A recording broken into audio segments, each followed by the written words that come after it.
No se dice bloqueo, se dice embargo. Y el causante del embargo se llamó Fidel Castro.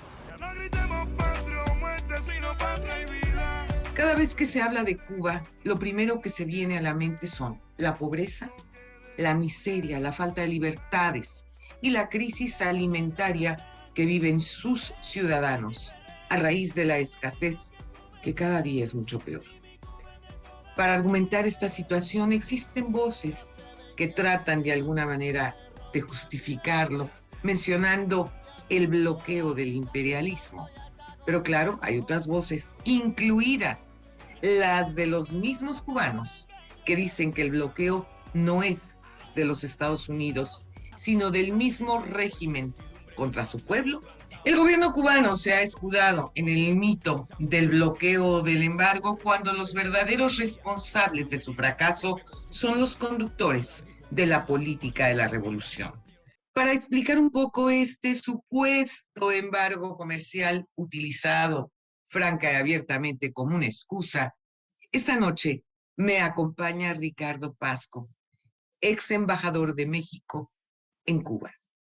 Quédese con nosotros esta noche. El programa, les aseguro, va a estar muy, muy bueno. Esto es Frente a Frente, periodismo con responsabilidad. Comenzamos.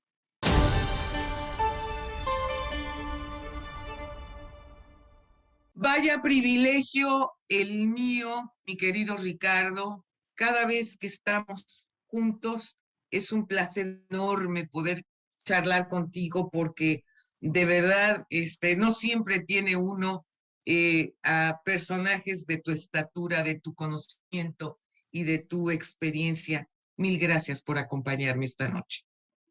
Con muchísimo gusto, Lolita. Es mi placer y mi gusto y mi honor estar contigo.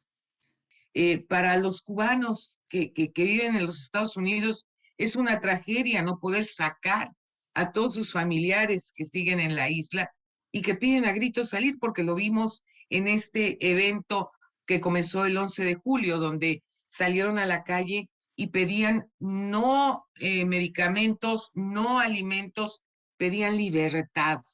Era lo que estaba exigiendo el pueblo cubano. Y sin embargo, ¿qué es lo que pasa? Pues tal parece que para algunos personajes esto que se vio en todo el mundo, pues pasó de noche, como que nunca sucedió, y como que Díaz-Canel sigue siendo pues el gran héroe de la historia, ¿no? Bueno, él se presenta como víctima. Eso es. Y el discurso del gobierno cubano y del Partido Comunista Cubano es siempre presentarse como víctima, porque le ha sido redituable, Claro. Lolita. O sea, Claro. le ha funcionado y lleva décadas con este discurso, le ha permitido movilizar simpatías. Ahora, es un problema complejo. La crisis económica en Cuba es muy compleja, pero hay que distinguir dos etapas. La primera etapa de la revolución, más o menos de 1959 hasta el 81, 82, hasta el 89 más o menos, que es cuando cae la Unión Soviética. Sí. Esas décadas, los 60, 70 y 80, fueron épocas en que la Unión Soviética básicamente subsidiaba la economía cubana.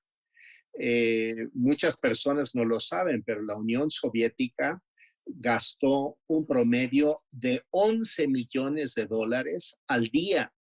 Y el hecho real se desnudó cuando desaparece la Unión Soviética y se cae a pedazos la economía cubana, y por lo tanto el mito del modelo alternativo. Y lo que se descubrió a partir de ese momento es que realmente no era un modelo alternativo, era un modelo subsidiado, que es una cosa muy diferente. Y es por eso que hay personas que dicen, creo que con razón, de que dicen, si Cuba es tan fantástica y si es una alternativa tan atractiva, ¿por qué todos los migrantes caminan hacia Estados Unidos y no hacia Cuba, no hacia Venezuela, etcétera, pues por razones obvias. Y bueno, esto aunado al hecho de que el sistema político cubano es un sistema de un solo partido, no hay libertades de expresión, de organización, de manifestación en la isla. Y esto entonces lo que ha creado es una disonancia entre la propaganda, y lo escuchamos al presidente Díaz-Canel este último fin de semana aquí en la Ciudad de México, tanto en el desfile del 16 como en la reunión de la CELAC. Y lo que escuchamos era un discurso oficial echando toda la culpa de todos los problemas de Cuba al embargo. Lo que sí es una restricción que hace Estados Unidos, que no hace con otros países, es que obliga al gobierno de Cuba a comprar todo al contado. Cash. Y por cash y por adelantado. Hay que matizar este tema. Ahora, alguna vez cuando yo estuve como embajador en Cuba, me visitaron varios gobernadores. Recuerdo específicamente llegó Ricardo Monreal, por cierto, que era gobernador de Zacatecas en ese ¿Cómo momento. no? Y la discusión que tuvimos con Fidel en una cena, toda la discusión en la cena con Ricardo Monreal, con Fidel y conmigo, versó sobre la recepción de remesas que hacía Zacatecas y que qué tantas remesas eran y cómo llegaban y cuál era el mecanismo de las remesas. Y en esa conversación, que se repitió varias veces con otros gobernadores y otros dirigentes de México que visitaban la isla, porque ahí sí hay que decirlo, a todos les encanta visitar la isla, pero nadie se quiere quedar, ¿no? Por supuesto. Entonces, La música, la gente, la comida es muy agradable. los mojitos y Claro. se van, ¿no?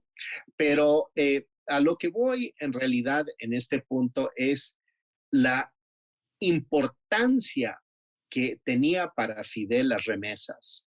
Era absolutamente la línea de sangre para que pudiera sobrevivir Cuba en su momento.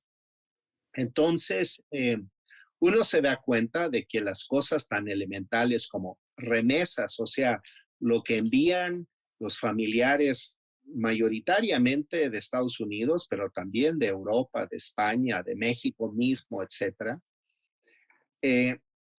Y el turismo.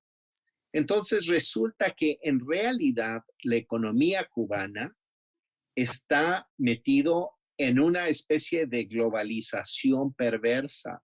Así es. Es que con todo su demagogia y todo su discurso sobre la revolución y demás, no hace nada absolutamente diferente a lo que uno ve en Jamaica, en República Dominicana, hasta en Haití, pobre de Haití, pero es lo mismo en Haití, y las otras islas caribeñas, que es turismo y remesas.